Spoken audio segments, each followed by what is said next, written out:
Καλή σας μέρα. Λέγομαι Στέλιος Μπίκος. Πολλούς σας γνωρίζω και ευχαριστώ που ήρθατε σήμερα εδώ. Πολλούς δεν σας γνωρίζω και ελπίζω να σας ξαναδώ πολύ σύντομα σε εκδηλώσεις αυτού του τύπου και καλύτερες. Σήμερα έχουμε την εναρκτήριά μας ημερίδα ως Ενεργειακό Κέντρο Ικανοτήτων και έχουμε μαζί μας η πρώτη σειρά απαστράπτοντες αστέρες. Έχουμε τον πρίτανη του Εθνικού Μετσόβιου Πολυτεχνείου, τους αντιπριτάνης κύριο Χατζηγεωργίου και κύριο Σαμπουτσάκη, τον διευθυντή του ΕΠΙΣΕΗ καθηγητή κύριο Ψαρά, τον κύριο Βασιλείου, πώς να σας προσφωνήσω. Τον κύριο Βασιλείου, λοιπόν,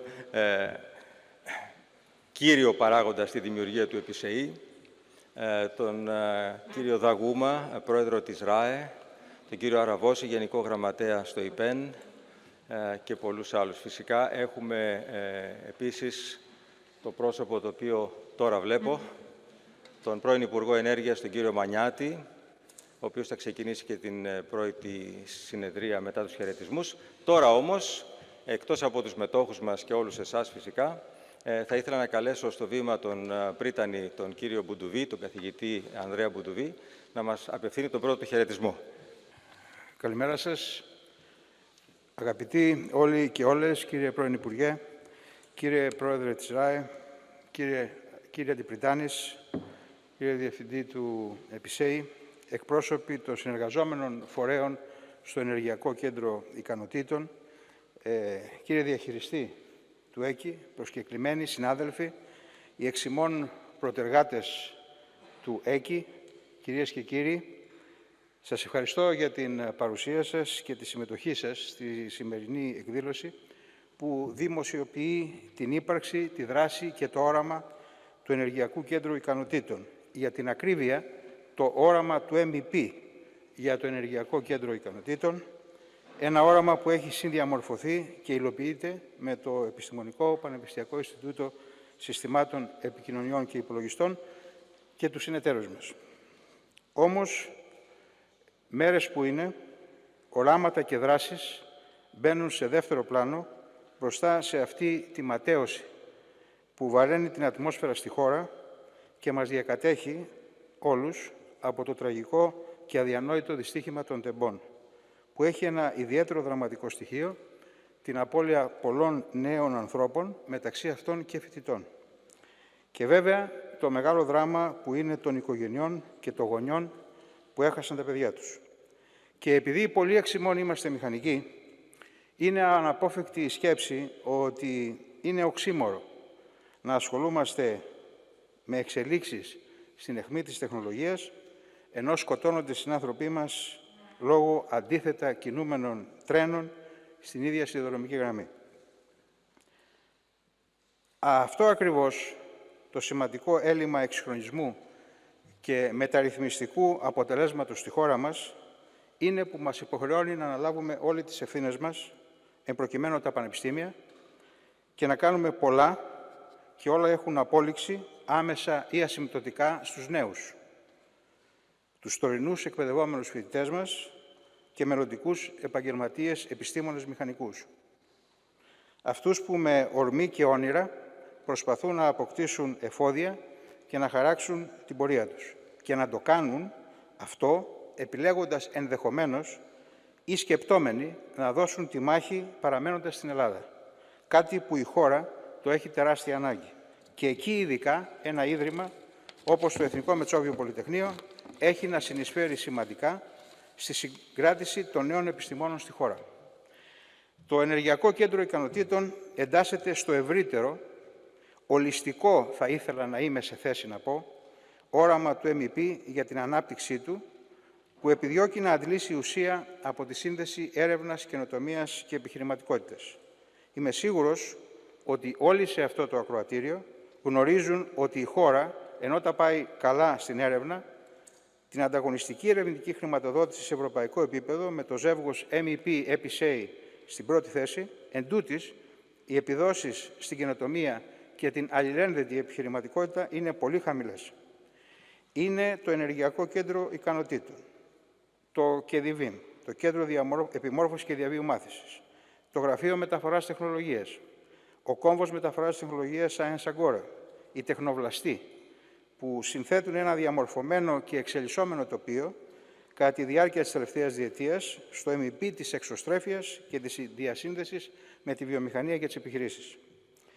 Το Ενεργειακό Κέντρο Ικανοτήτων, στη μέχρι τώρα σύντομη πορεία του, που ξεκίνησε τυπικά στις 9 Ιουλίου του 2021, με την έκδοση της σχετικής απόφασης της Γενικής Γραμματείας Έρευνας και Καινοτομίας, έχει διανύσει το χρόνο αφετηριακής επόασης, αλλά και έχει διαμορφώσει άξονες δράσης, ιδιαίτερα εκείνους που αφορούν στην ενεργειακή μετάβαση και συνεπώς στην πράσινη μετάβαση. Επιπλέον, έχει δρομολογήσει και παρουσιάζει σήμερα δράσεις που ανταποκρίνονται στη φυσιογνωμία του και την αποστολή του. Οι θεματικές περιοχές προτεραιότητας είναι οι ακόλουθες: κεντρική παραγωγή ενέργειας στη μεταλλιγνητική εποχή, έργα ανανεώσιμων πηγών ενέργειας, αποκεντρωμένη παραγωγή και εξοικονόμηση ενέργειας, αποθήκευση ενέργειας, έξυπνες πόλεις και κοινότητες, βιώσιμη ανάπτυξη περιβάλλον, δίκτυα μεταφοράς και διανομής ενέργειας, και μέσα σε όλα αυτά κανείς θα πρέπει να συνυπολογίσει την συνιστόσα της ψηφιακής μετάβασης. Κλείνω με τις ευχαριστίες στους συνεργάτες που συνδιαμόρφωσαν και τρέχουν το Ενεργειακό Κέντρο Ικανοτήτων. Τον Αντιπρίτανη Γιάννη Χατζηγεωργίου, τον Πρόεδρο του ΔΕΠΙΣΕΙ Γιάννη Ψαρά και τον προκάτοχό του Γιάννη Βασιλείου, τον διαχειριστή του ΕΚΙ Στέλιο Μπίκο, τους συναδέλφους από το MEP και το ΕΠΙΣΕΙ που έχουν αφιερώσει χρόνο και έργο στην εκκίνησή του και συνεχίζουν με αφοσίωση και ζήλο, όσους είναι επικεφαλής δράσεων και στους συμμετέχοντες σήμερα εκπροσώπους των εταίρων, αλλά και όλους τους εταίρους, 10 εν συνόλο, εκτός MEP και ΕΠΙΣΕΙ. ΔΕΠΑ Εμπορίας, Motor Oil Ελλάς Δηληστήρια Κορίνθου, Μυτιληναίος, ΕΙΔΑΠ, ΟΑΣΑ, Δαναός Ειδική Σύμβουλη, Χάιντρους, Αναπτυξιακή Δήμου Τρικαίων, Εθνικό Αστεροσκοπείο Αθηνών, Τεχνική Προστασία Περιβάλλοντος και έναν ακαδημαϊκό εταίρο ιδιαίτερης βαρύτητας, το Πανεπιστήμιο Δυτικής Μακεδονίας. Και μια πρόταση για δρομολόγηση μιας συγκεκριμένης δράσης του Ενεργειακού Κέντρου Ικανοτήτων. Καμπάνια ενημέρωσης σεμιναριακού κατά προτίμηση τύπου, κατά τη γνώμη μου, των προπτυχιακών φοιτητών του MEP, που λείπουν σήμερα, για τις προκλήσεις και προοπτικές στον χώρο της ενέργειας. Ένα κατεξοχήν διεπιστημονικό, διασχολικό θέμα. Το διατηματικό πρόγραμμα μεταπτυχιακών σπουδών παραγωγή και διαχείριση ενέργειας του MEP είναι εξαιρετικό, αλλά έχει άλλη αποστολή. Εύχομαι η σημερινή ημερίδα να επιτύχει τους στόχους της. Σας ευχαριστώ.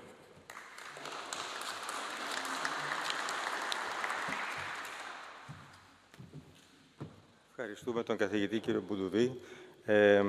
Ο Αντιπρίτανης Γιάννης Χατζηγεωργίου, ο οποίος είναι εκτός από Αντιπρίτανης Έρευνας και Διαβίου Εκπαίδευσης στο MEP, είναι και ο συντονιστής του έργου που ονομάζεται ΕΚΙ, δηλαδή είναι ο συνομιλητής της Γενικής Γραμματείας Έρευνας και Καινοτομίας, από την οποία ελήφθησαν και τα πρώτα χρήματα για τη ζωή αυτής της εταιρείας. Κύριε Χατζηγεωργίου.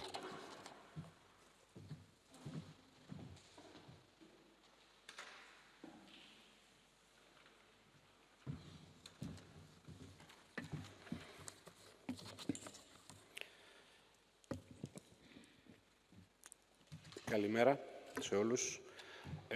Πριν από τις προσφωνήσεις, θα μου επιτρέψετε να πω για τούτες τις δύσκολες ημέρες που το πένθος κάθεται βαρύ εκεί έξω και η κοινωνία βράζει. Θέλω να ξεκινήσω με ένα απόσπασμα του Γιάννη Ρίτσου από την συλλογή πολύστιχων ποιημάτων «Ιδρία», αφιερωμένο στην Φωτεινούλα Φιλιακού, η οποία απεβίωσε ηλικία 2 ετών. Ποτέ δεν φεύγουν τα νεκρά παιδιά από τα σπίτια τους. Τριγυρίζουν εκεί, μπλέκονται στα φουστάνια της μητέρας τους, την ώρα που εκείνη ετοιμάζει το φαΐ και ακούει το νερό να κοχλάζει, σαν να σπουδάζει τον ατμό και τον χρόνο. Πάντα εκεί, και το σπίτι παίρνει ένα άλλο στένεμα και πλάτεμα, σαν πως να πιάνει σιγαλή βροχή κατά μεσής καλοκαιριού, στα ερημικά χωράφια. Δεν φεύγουν τα νεκρά παιδιά. Μένουν στο σπίτι και έχουν μια ξέχωρη προτίμηση να παίζουν στο κλεισμένο διάδρομο και κάθε μέρα μεγαλώνουν μέσα στην καρδιά μας, τόσο που ο πόνος κάτω από τα πλευρά μας δεν είναι πια από τη στέρηση, μα από την αύξηση. Κι αν κάποτε οι γυναίκες βγάζουν μια κραυγή στον ύπνο τους, είναι που τα κυλοπονάνε πάλι. Για όλα τα παιδιά, τους φοιτητές που χάθηκαν στα Τέμπη και όλους τους υπόλοιπους που μένουν πίσω και ιδρώνουν στα εργαστήρια για την επιστήμη τους, εμείς έχουμε χρέος να τους ανοίγουμε τον δρόμο και να τον κάνουμε ευκολότερο. Και αυτό προσπαθούμε να κάνουμε στο Εθνικό Μετσόβιο Πολυτεχνείο. Κύριε Πρίτανη, κύριε Υπουργέ, κύριε Αντιπρίτανη, κύριε Διευθυντά, κύριε Πρόεδρε της ΡΑΕ, κύριε Γενική Γραμματέα, φίλες και φίλοι, αγαπητοί συνάδελφοι, το Ενεργειακό Κέντρο Ικανοτήτων ιδρύθηκε το 2021 ως συνεργατικός σχηματισμός για την υποστήριξη και την προώθηση της καινοτομίας, της επιχειρηματικότητας και της τεχνικής επάρκειας στις επιχειρήσεις που δραστηριοποιούνται στον τομέα της ενέργειας και του περιβάλλοντος. 13 κορυφαίοι φορείς, ακαδημαϊκοί, ερευνητικοί και επιχειρήσεις, ενώνουν τις δυνάμεις τους με στόχο την ενθάρρυνση της μεταφοράς των τεχνολογικών λύσεων και καινοτομιών σε διαδικασίες παραγωγής, τον προσανατολισμό των επιχειρήσεων σε προϊόντα και υπηρεσίες υψηλής προστιθέμενης αξίας, την αξιοποίηση συγκριτικών πλεονεκτημάτων, την ανάπτυξη εξωστρεφούς επιχειρηματικότητας και την περαιτέρω δικτύωσή τους. Αξίζει να τονιστεί ότι το Ενεργειακό Κέντρο Ικανοτήτων αποτελεί τεχνοβλαστό του MEP και μάλιστα είναι ο πρώτος τεχνοβλαστός που έλαβε την έγκριση της συγκλήτου του MEP. Το MEP διαθέτει εκτεταμένη τεχνογνωσία προφανώς στον τομέα της ενέργειας, την οποία προσφέρει στο Ενεργειακό Κέντρο με σκοπό την ανάπτυξη βιώσιμων εργαλείων και λύσεων. Το Ενεργειακό Κέντρο Ικανοτήτων συστάθηκε με αφορμή την πρόσκληση Κέντρα Ικανοτήτων στο πλαίσιο του επιχειρησιακού προγράμματος Ανταγωνιστικότητα, Επιχειρηματικότητα και Καινοτομία του ΕΣΠΑ 2014-2020. Η πρόταση του Ενεργειακού Κέντρου Ικανοτήτων εντάχθηκε στη δράση την 9η Ιουλίου 2021 με επιλέξιμη δημόσια χρηματοδότηση 1.219.165 ευρώ. Η διάρκεια της δράσης είχε εγκριθεί σε 18 μήνες με λήξη 8 Πρώτου 2023, ωστόσο πήραμε παράταση μέχρι το τέλος του έτους. Η σύσταση της εταιρείας πραγματοποιήθηκε την 20η Δεκάτου 2021 με εταιρικό κεφάλαιο 1.430, το οποίο έχει ήδη συλλεχθεί. Στο εταιρικό κεφάλαιο, οι 13 φορείς που συμμετέχουν είναι και τα αντίστοιχα ποσοστά τους. Στο Εθνικό Μετσόβιο Πολυτεχνείο με 20%, το ΕΠΙΣΕΗ με 10%, Motor Oil με 10%, ΔΕΠΑ Εμπορίας 10%, Μυτιληναίος 10%, ΕΙΔΑΠ 10%, Δαναός Ειδική Σύμβουλη 10%, ΟΑΣΑΠ 5%, Χάιντρους Ανώτατη Συνεκτική Μηχανική Εταιρεία Συμβούλων 5%, Πανεπιστήμιο Δυτικής Μακεδονίας, Τεχνική Προστασίας Περιβάλλοντος και Εθνικό Αστεροσκοπείο Αθηνών με 2% και τελικά η Τρίκαλα με 1%. Το Ενεργειακό Κέντρο Ικανοτήτων δραστηριοποιείται στην ανάπτυξη καινοτόμων λύσεων σε τομείς αιχμής, εστιάζοντας στην κεντρική παραγωγή ενέργειας στη μεταλλιγνητική εποχή, έργα ανανεώσιμων πηγών ενέργειας, αποκεντρωμένη παραγωγή και εξοικονόμηση ενέργειας, αποθήκευση ενέργειας, έξυπνες πόλεις και κοινότητες, βιώσιμη ανάπτυξη και περιβάλλον, δίκτυα μεταφοράς και διανομής ενέργειας. Στο πλαίσιο αυτό πραγματοποιούνται μελέτες ερευνητικά έργα από έμπειρους εμιλητές, προφανώς στο MEP, στα προγράμματα GRE Futra, τεχνοοικονομική αξιολόγηση της παραγωγής και διανομής μεθανίου και e-LNG ως εναλλακτικών καυσίμων. Ή μεθανίου και e-LNG ως εναλλακτικών καυσίμων. Ένας απαραίτητος πρόδρομος για τις βιομηχανικές επενδύσεις σε αυτά τα καύσιμα ως μέρος του μετασχηματισμού του δηληστηρίου πετρελαίου και της εφοδιαστικής του φυσικού αερίου με τη διείσδυση εναλλακτικών καυσίμων. Το πρόγραμμα EnergyS αφορά στην αξιολόγηση τεχνολογιών σχημάτων ενεργειακής απόδοσης σε υποδομές, βιομηχανία και μεταφορές. Απαραίτητο υπόβαθρο για τα επερχόμενα προγράμματα και πολιτικές κρατικής χρηματοδότησης.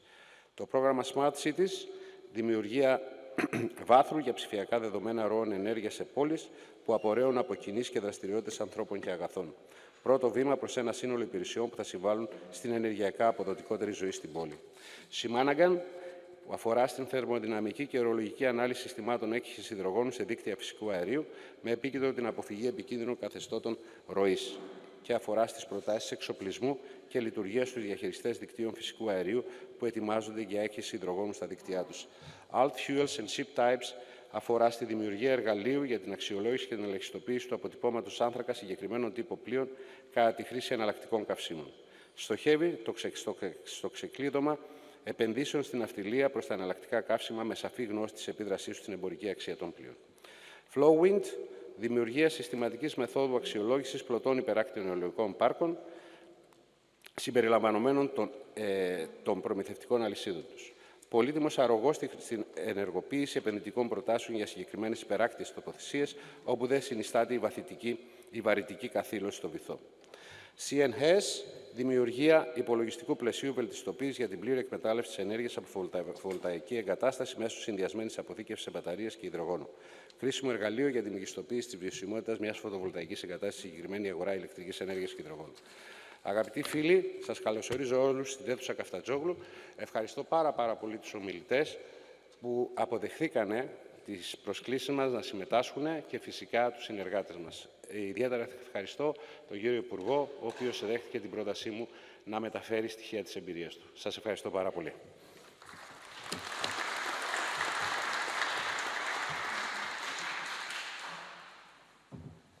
Ευχαριστούμε, κυρία Αντιπρίτανη. Σειρά έχει ο καθηγητής Γιάννης Ψαράς, διευθυντής του ΕΠΙΣΕΗ σήμερα, ο οποίος θα απευθύνει και εκείνος χαιρετισμό.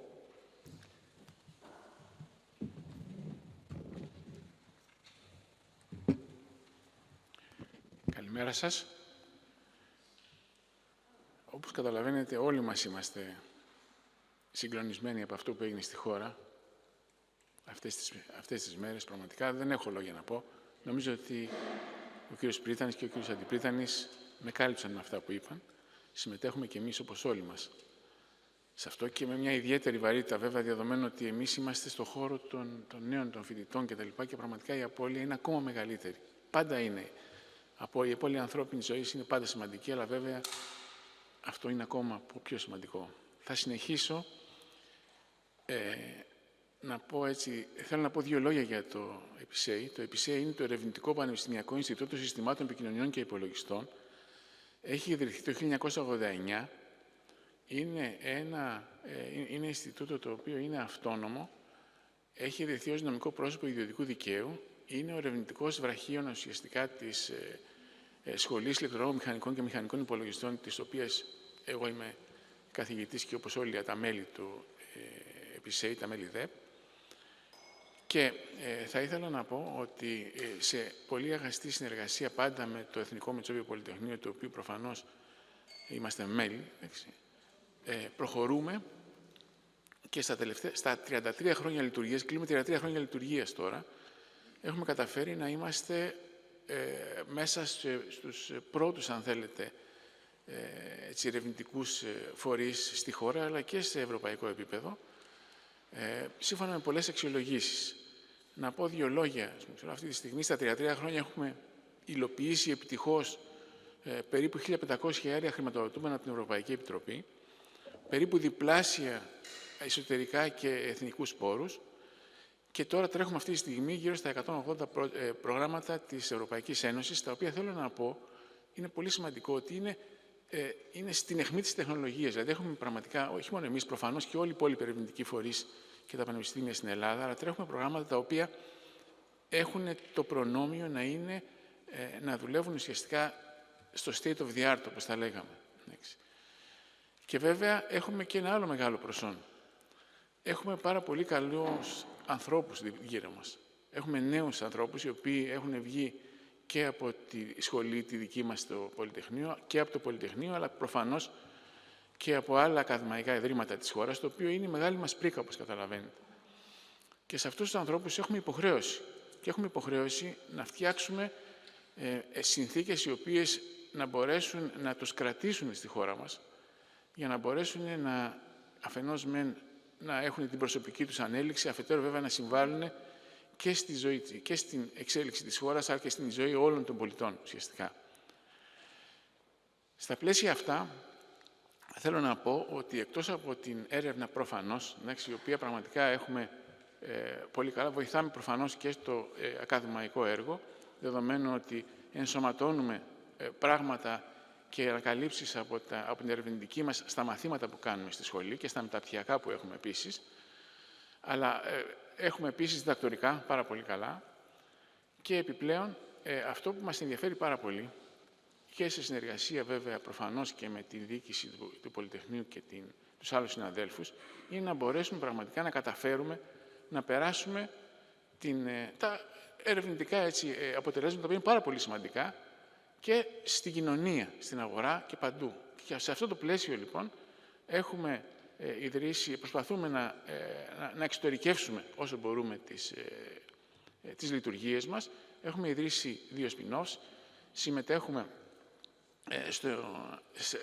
έχουμε πολλές δραστηριότητες σε κέντρα τεχνολογίας και βέβαια συμμετέχουμε μαζί με το Πολυτεχνείο. Μάλιστα είμαστε και από τους πρωταγωνιστές. Ο προκάτοχός μου, έτσι, ο Γιάννης Βασιλείου, που είναι πρώην διευθυντής του, μαζί με τη διοίκηση, πραγματικά συμβάλλανε πολύ σε αυτό το ενεργειακό κέντρο ικανοτήτων, το οποίο, όπως αντιλαμβάνεστε, είναι πολύ σημαντικό. Γιατί είναι πολύ σημαντικό?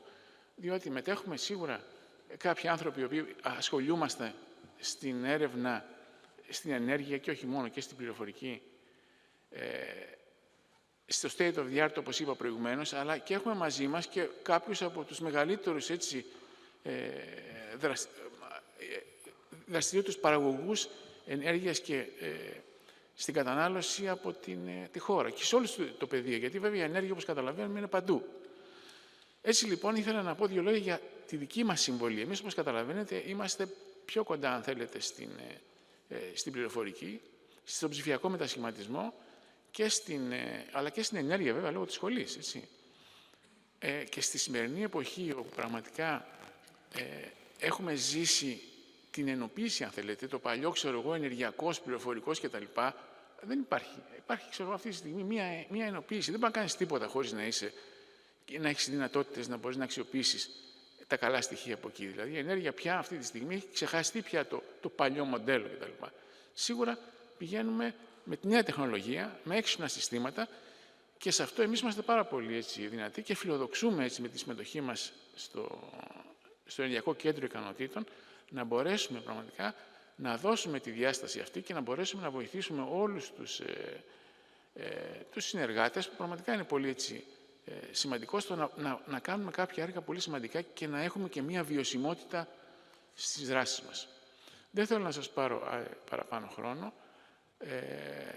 Θα ήθελα, έτσι, να πω ότι είμαι αισθάνομαι πολύ, έτσι, ευτυχής βλέποντας, έτσι, το ακροατήριο, το οποίο είναι πολύ σημαντικό, αλλά και όλη τη δραστηριότητα. Και ελπίζω βέβαια, υπόσχομαι ότι θα κάνουμε ό,τι μπορούμε εμείς, βέβαια, προφανώς, για να έχουμε τα καλύτερα αποτελέσματα, αλλά είμαι και πολύ αισιόδοξος ότι θα το καταφέρουμε. Σας ευχαριστώ.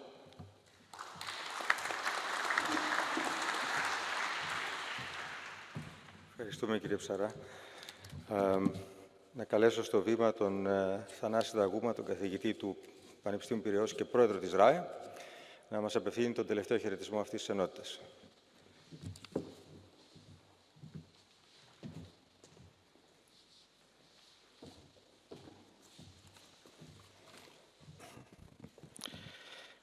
Καλημέρα σας. Αξιότιμα κύριε Πρίτανη του Εθνικού Μετσόβου Πολυτεχνείου, αξιότιμα κύριε Αντιπρίτανη, αξιότιμα κύριε Υπουργέ, αξιότιμη κύριε Γενική Γραμματής, αξιότιμοι συνάδελφοι, αγαπητές ερευνήτρες και ερευνητές, κυρίες και κύριοι. Με μεγάλη χαρά αποδέχτηκα την πρόσκλησή σας και βρίσκομαι σήμερα εδώ σε εργασίες της πρώτης ημερίδας του Ενεργειακού Κέντρου Ικανοτήτων με θέμα την ενεργειακή μετάβαση. Και με την ευκαιρία αυτή να συγχαρώ την Πριτανία του Εθνικού Μετσόβου Πολυτεχνείου για την ίδρυση του Ενεργειακού Κέντρου Ικανοτήτων, που σκοπό έχει να υποστηρίξει και προωθεί την καινοτομία, την επιχειρηματικότητα, την τεχνική επάρκεια στις επιχειρήσεις που δραστηριοποιούνται στον κλάδο της ενέργειας στη χώρα μας.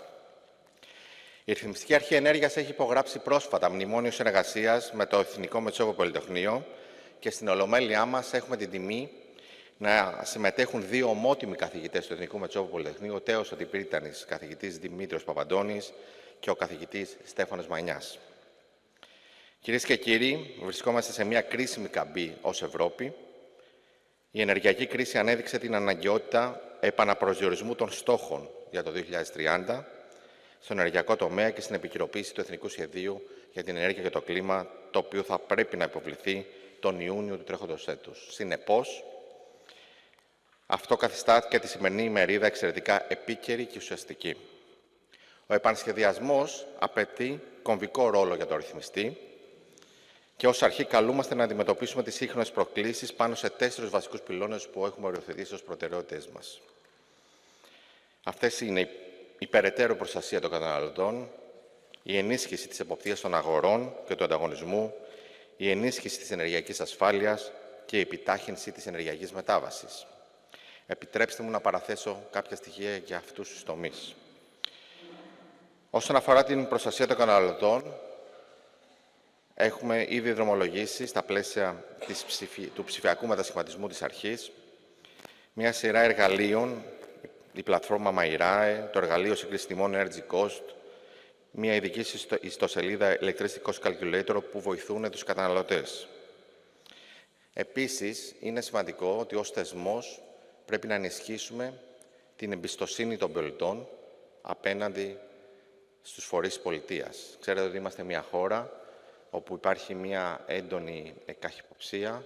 Για το λόγο αυτό είμαστε η πρώτη αρχή που όχι μόνο έχει σκεφτεί να υλοποιήσει αναλυτική βάση δεδομένων το πώς τιμολογούν 7 εκατομμύρια μετρητές 1 προς 1, τα έχουμε ψηφοποιήσει. Θα επανεπολογίζουμε ό,τι κάνουν όλοι οι προμηθευτές, θα επανεπολογίζουμε όλες τις ποσότητες, έτσι ώστε μαζί με τον ενεργειακό διαμεσολαβητή που θα δρομολογήσουμε πολύ σύντομα, να ενισχύσουμε την εμπιστοσύνη των πολιτών απέναντι στους θεσμούς.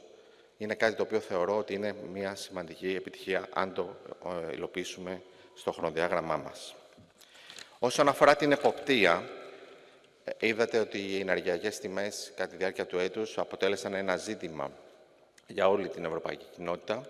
Πάνω σε αυτό έχουμε πολύ ενεργό ρόλο στις μεταρρυθμίσεις στις χοντροπορικές αγορές της Ευρώπης και επίσης έχουμε αναπτύξει ένα μηχανισμό παρακολούθησης και εποπτείας των αγορών, αντλώντας αυτοματοποιημένα λεπτομερή στοιχεία από το Χρηματιστήριο Ενέργειας και τον ΑΔΜΙΕ για να δημιουργούμε αυτοματοποιημένες αναφορές και παρεμβάσεις της αρχής σε ζητήματα εποπτείας. Ενώ επίσης συμμετέχουμε πολύ ενεργά στον ασχεδιασμό της ευρωπαϊκής χοντροπορικής αγοράς. Ήμασταν η τελευταία χώρα που μπήκε στο ευρωπαϊκό μοντέλο στόχο, αλλά έχουμε καλύψει αυτό το κενό και θεωρούμε ότι, αν ενισχυθούμε, ότι σύντομα οι Ευρωπαίοι θα υιοθετούν τις δικές μας απόψεις. Για το λόγο αυτό έχουμε παρουσιάσει στους Ευρωπαίους συναδέλφους προτάσεις για το σχεδιασμό και θεωρούμε θα παλέψουμε έτσι ώστε να υιοθετηθεί ο εκ των προτέρων περιορισμός και στους μετεχόντων κατά την υποβολή των προσφορών του Ex-ante Power Mitigation.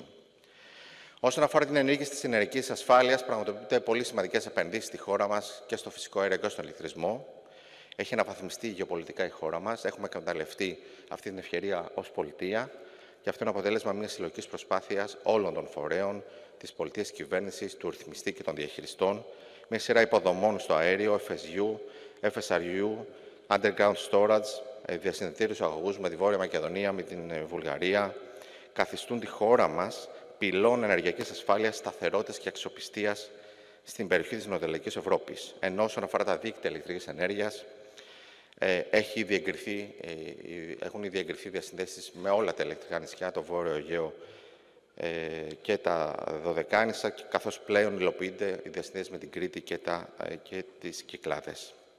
Και πολύ σημαντικές διεθνείς ηλεκτρικές συνδέσεις, όπως με την Αίγυπτο, τη Βουλγαρία και την Κύπρο, θα ενισχύσουν τη διασύνδεση της χώρας μας και τον κομβικό ρόλο της Ελλάδας. Νομίζω πρέπει να εκμεταλλευτούμε αυτή την ευκαιρία ως χώρα και η ενέργεια να αποτελώσει πυλώνα της εξωτερικής μας πολιτικής. Όσον αφορά την επιτάχυνση της ενεργειακής μετάβασης, που είναι και το αντικείμενο, έχουμε απλοποιήσει λόγω του ψηφιακού μετασχηματισμού της διαδικασίας διοδότησης των ΑΠΕ και της αποθήκευσης. Προφανώς η ανάπτυξη των ΑΠΕ είναι αποδεκτό από όλους ότι είναι μονόδρομος για την αντιμετώπιση της τρέχουσας κρίσης λόγω της μείωσης του ενεργειακού κόστους που επιφάρει. Εκτός όμως από τις ΑΠΕ, η ενεργειακή μετάβαση αναδεικνύει τον κρίσιμο ρόλο της αποθήκευσης, των δικτύων ιδίως, της ψηφιοποίησης και της εξοικονόμησης ενέργειας, η οποία οφείλει να είναι η πρώτη προτεραιότητα της χώρας μας, καθώς ενισχύει την οικονομική ανάπτυξη, μειώνει το ενεργειακό κόστος, έχει υψηλή εγχώρια προσθέμενη αξία και δημιουργεί πολλές θέσεις εργασίας, πόσο μάλλον σε εξαιρετικούς επιστήμονες, όπως αναδεικνύει το Εθνικό Μετσόβιο Πολυτεχνείο. Είναι ανάγκη, συνεπώς, η ακαδημαϊκή κοινότητα να σταθεί αραγώς στην προσπάθεια αυτής της πολιτείας. Η συνδρομή της είναι κέρια και ουσιαστική και στο ρυθμιστικό τομέα, ενώ οφείλω να σας πω ότι τα μέλη ΔΕΠ και ερευνητές όλων των ιδρυμάτων και ιδίως του Εθνικού Μετσόβιου Πολυτεχνείου έχουν συμβάλει καταλυτικά στην ποιοτική βελτίωση του έργου της αρχής διαχρονικά και είναι μεγάλη μας τιμή που έχουμε συνεργαστεί μαζί σας. Η πορεία της ενεργειακής μετάβασης κινείται στον δρόμο της κλιματικής ουδετερότητας ως το 2050 και δίνει δυνατότητα στους ερευνητικούς και ακαδημαϊκούς φορείς, στους νέους ερευνητές να ασχοληθούν με τις τεχνολογικές εξελίξεις, τους τομείς της ενέργειας, τις νέες τεχνολογίες, την αποθήκευση ηλεκτρικής ενέργειας, τα δίκτυα μεταφοράς, την ψηφιοποίηση, τους έξυπνους μετρητές και πολλά καινοτόμο λογισμικά που γνωρίζω ότι αναπτύσσεται στο Ίδρυμά σας. Δεν θέλω να επεκταθώ περισσότερο. Ο κ. Παπαχρήστου θα εξετάσει τις ερευνητικές προκλήσεις στην ενεργειακή μετάβαση. Εύχομαι κάθε επιτυχία και θα περιμένουμε τα αποτελέσματα των γόνιμων συζητήσεων της σημερινής ημερίδας. Σας ευχαριστώ.